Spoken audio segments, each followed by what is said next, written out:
Happy Friday, everybody. I'm Libby and this is Julian. We are BoxedMeeples. You can find us here, of course, on YouTube, but also on Instagram and on Twitter. Today we're talking about our favourite board game expansions. So not the base game, something you can add to a game to make it better. And my choice is Scythe, Rise of Fenris.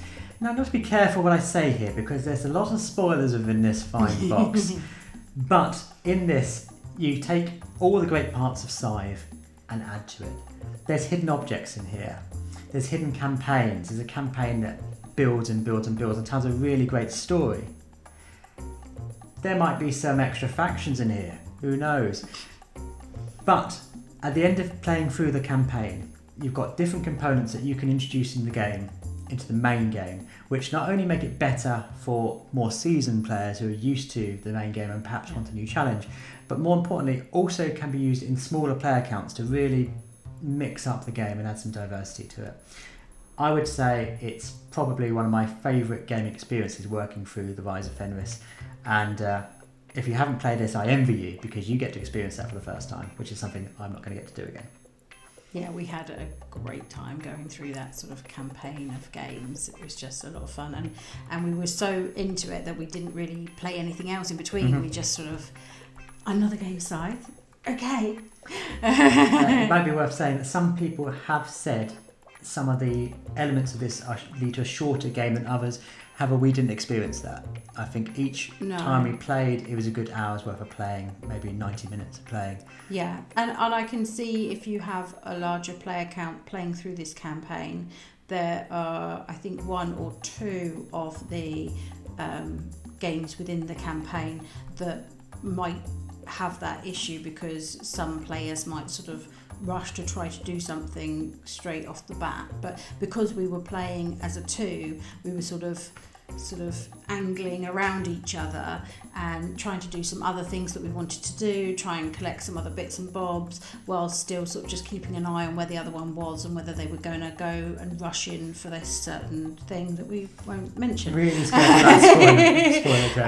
but I think it was because of that, but if you had sort of 4 or 5 players and one of them took an opportunity to go in and go for it, then it could potentially shorten that. I can see how that would happen. But for us, that wasn't an issue at all. And as Julian said, one of our favourite gaming experiences. So yeah, a great one.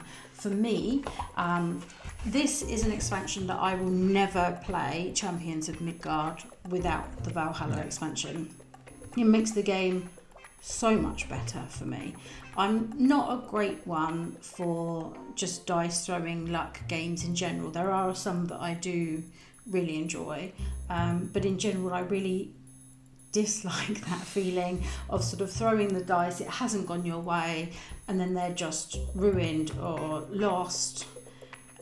So in the base game of this, you might lose some warriors and then you've got to spend a lot of time going back and finding them and getting them again to try and do the thing that you want to do, and you just feel like each time you go to battle, if it hasn't gone your way particularly, it can feel a little bit deflating. Whereas when you add in the Valhalla expansion, all those dead warriors that were the dice now have something to do because they're in Valhalla and they can defeat something else. Sometimes you actually want your dice to go to Valhalla and not survive because you need them to do something else in the game. And so just adding this element in changes the game for me completely to one that I really enjoy, as to one that I was really hoping to absolutely adore because Vikings.